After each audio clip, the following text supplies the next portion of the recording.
Selamat siang pemirsa IDX Channel, kembali berjumpa dalam IDX First Session Closing. Sejumlah informasi dari dunia ekonomi dan bisnis akan kami sajikan untuk Anda. Bersama saya Vina Munawar, inilah IDX First Session selengkapnya untuk Anda.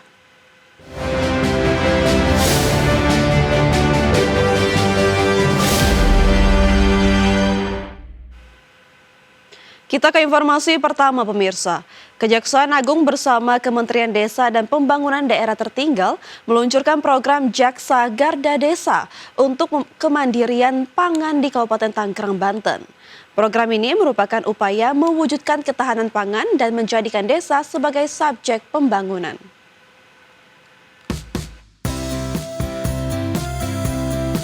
Kejaksaan Agung bersama Kementerian Desa dan Pembangunan Daerah Tertinggal meluncurkan program Jaksa Garda Desa di Kecamatan Sepatan, Kabupaten Tangerang, Banten.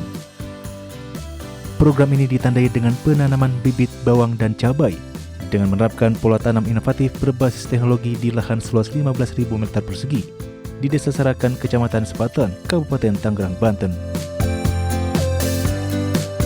Program Jaksa Garda Desa ini merupakan upaya mewujudkan ketahanan pangan dan percepat cita-cita ke-6 Presiden Prabowo yang menjadikan desa sebagai subjek pembangunan, terutama untuk pemerataan ekonomi dan pengentasan kemiskinan. Wah, harapannya ke depan dengan kerjasama yang erat ini dan terkoordinir ini, targetnya ya mesti di atas 5%. Kira-kira 20% harapannya. Terima kasih. Wassalamualaikum warahmatullahi wabarakatuh. Selain kemandirian pangan, program Jaksa Garda Desa ini menandai kemandirian desa dalam tata kelola dana desa secara transparan, akuntabel, dan bebas dari penyimpangan. Dari Kabupaten Tangerang, Aimarani, Tim Liputan IDX Channel.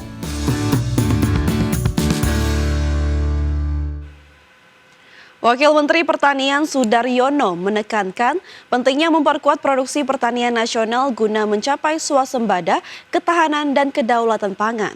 Menurutnya, seluruh upaya harus diarahkan pada peningkatan jumlah penanaman agar panen pun lebih melimpah.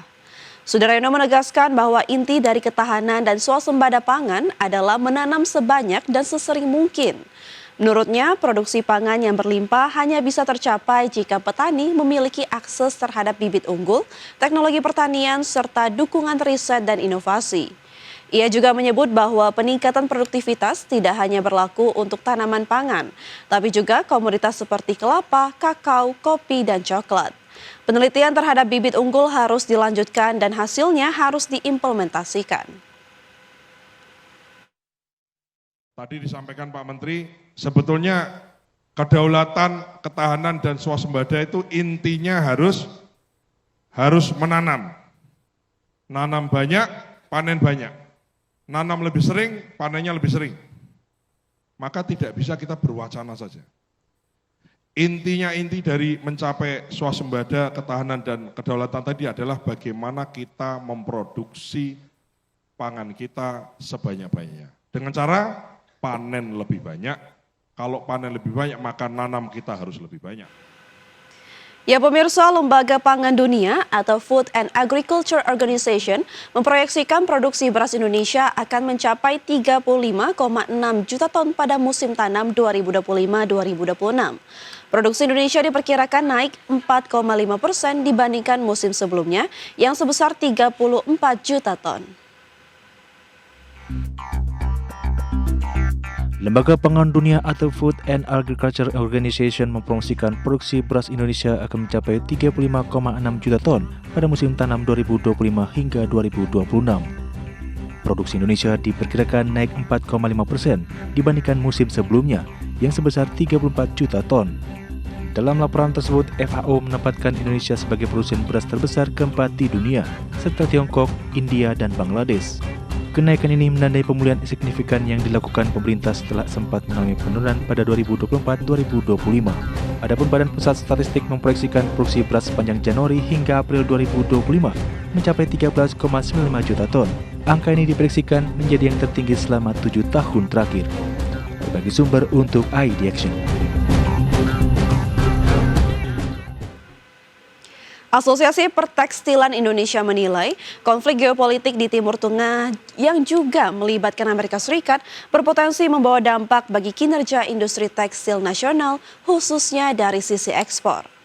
Direktur Eksekutif Asosiasi Pertekstilan Indonesia, Danang Girinda Wardan, menyebut konflik geopolitik di Timur Tengah bisa berdampak pada meningkatnya biaya logistik dunia yang pada akhirnya juga berimplikasi pada rantai pasok dalam industri tekstil. Menurut Danang, dengan meningkatnya biaya logistik tersebut, maka para importir tekstil produk Indonesia di Amerika Serikat bisa saja mengurangi pesanan barang mereka sebagai langkah efisiensi dalam bisnis impor tekstil yang dijalankan. Danang menambahkan, meningkatnya biaya logistik dunia akibat konflik geopolitik juga akan berdampak pada sektor hulu industri tekstil dengan adanya potensi kenaikan biaya bahan baku yang saat ini masih diimpor, khususnya dari China.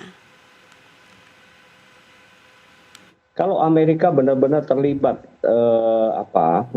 dalam konteks perang Israel dan Iran ini, maka kemungkinan target kita ke US akan menjadi semakin parah loh, karena mungkin akan terjadi begitu banyaknya dunia swasta di Amerika yang mengimpor produk-produk tekstil dan garmen kita juga akan mengalami penurunan ya. Bukan karena kebijakan Trump itu sendiri, tapi karena harga-harga yang kita produksi untuk sampai ke ekspor ke Amerika akan mengalami kenaikan yang cukup signifikan gitu. Mengingat kita sangat tergantung juga dengan bahan baku yang diimpor dari negara-negara lain termasuk. Pemirsa, pelaku bisnis retail berharap adanya insentif dari pemerintah guna menghadapi pelemahan daya beli masyarakat yang hingga kini masih belum menunjukkan tanda-tanda pemulihan. Menurut Chairman Affiliate Global Retailers Association, Roy Nicholas Monday menyebut insentif yang dibutuhkan mulai dari diskon tarif listrik, subsidi upah, serta insentif fiskal berupa potongan pajak penghasilan. Menurut Roy, pelaku bisnis retail saat ini memerlukan insentif untuk menjaga keberlangsungan bisnis, guna mengimbangi langkah-langkah efisiensi serta adaptasi yang telah diberlakukan oleh bisnis. Langkah adaptasi tersebut antara lain dengan membuka gerai daring serta memfasilitasi pembayaran non-tunai, guna menghadapi perubahan pola perilaku belanja masyarakat yang kini berpengaruh terhadap bisnis retail. Nah, sekarang masalahnya kita di pelaku usaha sudah berusaha semaksimal mungkin, mati-matian nih. Bahkan kita diminta untuk kasih diskon lagi selama bulan liburan ini dari margin kami. Tapi apa yang diberikan oleh pemerintah? Baik. Nah, ini yang kita harapkan, misalnya yang tadi saya sudah sebutkan panjang lebar, ya, diskon listrik, kemudian juga subsidi upah atau juga potongan pajak PPh secara fiskal.